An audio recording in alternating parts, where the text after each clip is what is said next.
Gestur kocak Ivar Jenner viral. Legenda Spanyol pantau bibit muda Indonesia. Emil Audero Mulyadi jawab potensi bela timnas Indonesia. Simak informasi selengkapnya hanya di Garuda Space Update.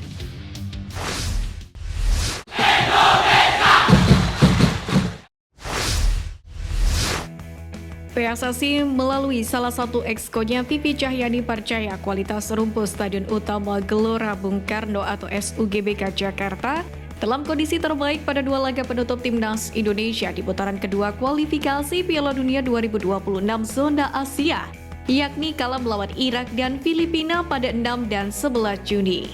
Vivin berpendapat bahwa jika rumput Stadion Madia GBK Jakarta yang digunakan konser Avenged Sevenfold dan kemudian 3 hari setelahnya digunakan timnas putri Indonesia bermain melawan Singapura tidak ada masalah, maka hal yang sama pun ia harapkan juga terjadi di SUGBK. Sementara itu pihak pengelola GBK melalui Instagram @love_gbk pada hari ini memamerkan keadaan rumput SUGBK yang tampak hijau dan baik. Meski demikian, pihak pengelola GBK mengatakan di sisa waktu sebelum Indonesia melawan Irak pada 6 Juni, masih akan terus berusaha maksimal agar rumput di SUGBK dalam kondisi terbaik. Mengutip dari laman Transfer Market, harga transfer Calvin Verdong meroket drastis hingga menyentuh angka 2,5 juta euro atau sekitar 44 miliar rupiah. Angka ini menempati posisi kedua di skuad Garuda di bawah Tom Haye, yang mana kini memiliki harga transfer 52 miliar rupiah. Pada bulan Maret lalu, harga transfer Calvin Verdong berada di angka 1,8 juta euro atau sekitar 31,7 miliar rupiah. Meroketnya harga pasaran Calvin Verdong tidak mengherankan.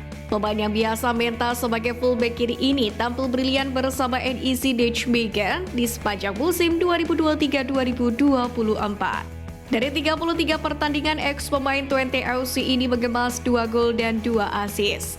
Berkat bantuan Calvin Verdong, NEC Nijmegen sendiri finish di posisi 6 Liga 1 Belanda 2023-2024. Karena itu, timnas Indonesia bak mendapatkan durian runtuh ketika Calvin Verdong bersedia memperkuat skuad Garuda.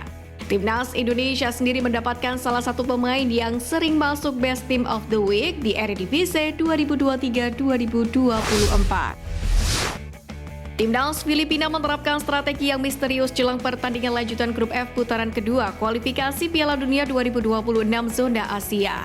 Alih-alih berkumpul di dalam negeri, pelatih Tom Stanfit justru mengumpulkan para pemainnya di Dubai Uni Emirat Arab, yakni sejak 26 Mei kemarin. Belum diketahui secara detail apa alasan pelatih asal Belgia itu mengumpulkan timnya di Dubai. Laporan menyebut bahwa Dubai merupakan lokasi yang dinilai nyaman bagi para pemain Filipina untuk bergabung dengan tim nasional. Tak hanya soal pemilihan lokasi latihan, daftar pemain yang dipanggil Tom Stanfit juga penuh misteri, di mana sebanyak 22 dari 28 pemain yang disiapkan semuanya adalah mereka yang berkarir di luar negeri. Itu artinya hanya 6 pemain di skuad timnas Filipina yang bermain di liga domestik. Momen unik beredar di media sosial di mana dua pemain timnas Indonesia yakni Ivar Jenner dan Sandy Walsh terekam sedang belajar jongkok. Aksi viral salah satunya dibagikan oleh akun TikTok @kulik-kulik-timnas-official.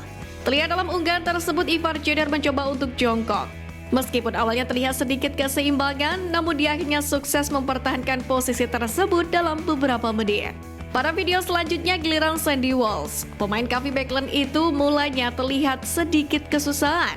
Akan tetapi berikutnya sukses. Sandy Walsh berhasil pose jongkok saat sesi foto dengan jaket baru timnas Indonesia. Sontak, unggahan tersebut mengundang beragam komentar dari warganet tanah air. Banyak yang menganggap kedua pemain keturunan tersebut tidak pernah merasakan WC jongkok. Namun fakta membuktikan bule kesulitan untuk jongkok itu benar. Bek kiri timnas Indonesia Zain Patinama bertekad membobol gawang Irak dalam laga lanjutan kualifikasi Piala Dunia 2026 di SUGBK. Zain Patinama menegaskan ingin berselebrasi di depan puluhan ribu supporter tanah air yang memenuhi stadion.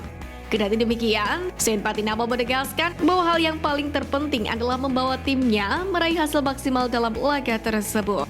Jadi dia tidak masalah besar jika akhirnya belum mampu mencetak gol dalam laga itu. Zain Patinama sendiri memastikan skuad Garuda akan berusaha menampilkan performa terbaik sepanjang laga itu.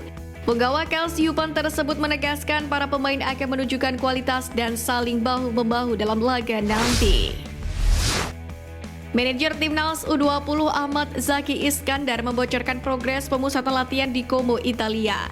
Bang Zaki, sapaan akrabnya, mengungkapkan bahwa tim bertekad memanfaatkan waktu latihan ini semaksimal mungkin, yakni untuk mengasah kemampuan dan meningkatkan kekompakan tim.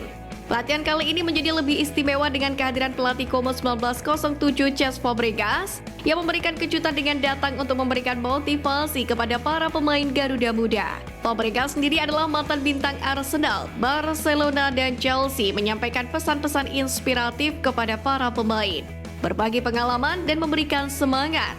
Setelah sesi latihan di Como selesai, Bang Zaki mengkonfirmasi bahwa tim akan segera bergeser ke Toulon, Prancis untuk persiapan lebih lanjut menjelang turnamen. Ia juga meminta dukungan penuh dari masyarakat tanah air untuk keberhasilan Timnas U20 di ajang internasional ini.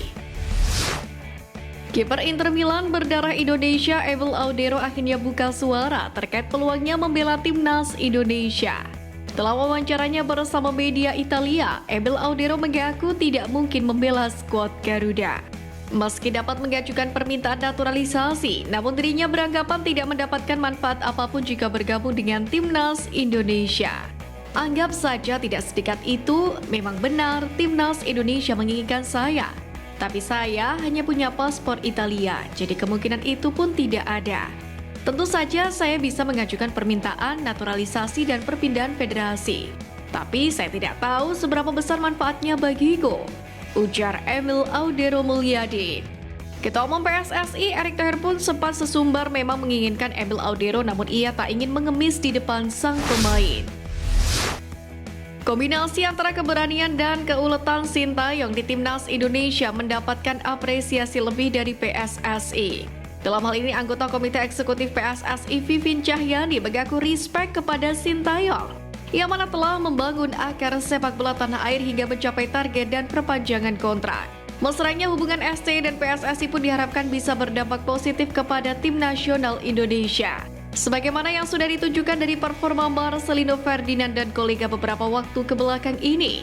Sementara itu, saat ini Sintayong tengah fokus untuk mempersiapkan timnas Indonesia yang akan bertanding menghadapi Irak dan Filipina pada lanjutan kualifikasi Piala Dunia 2026 zona Asia Grup F. Kabar baik datang seiring penampilan menjanjikan Timnas Indonesia. Turnamen reguler alias Liga bakal bergulir 2026. Sebagai permulaan, PSSI menyebut Liga 1 Putri baru akan diisi 6 tim. Liga Putri digelar tahun 2026 agar kompetisi yang sedang direncanakan untuk menampung pesepak bola wanita di tanah air ini benar-benar matang. Salah satunya adalah menunggu talent pool terkumpul. Anggota Komite Eksekutif PSSI Vivin Cahyani sendiri berharap kurang dari 2 tahun ini akan banyak muncul pesepak bola putri berbakat seperti halnya Claudia Schönemann yang masih berusia 15 tahun. Untuk menunggu kekosongan jalannya Liga, Vivin mengatakan nantinya PSSI akan kembali menyelenggarakan Piala Pertiwi, sebuah turnamen untuk sepak bola wanita nasional yang terakhir kali digelar pada 2022 silam.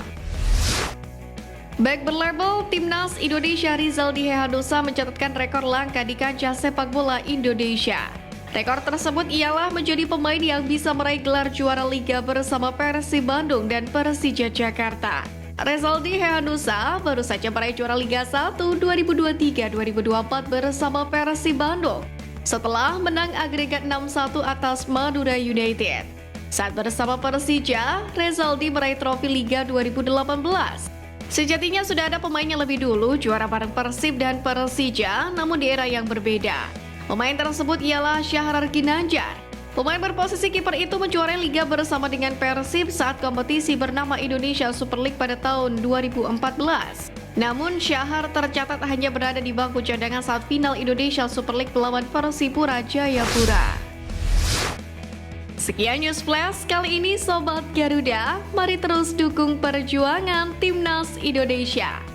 Nantikan News Flash edition dari Garuda Space selanjutnya. Terima kasih dan salam olahraga.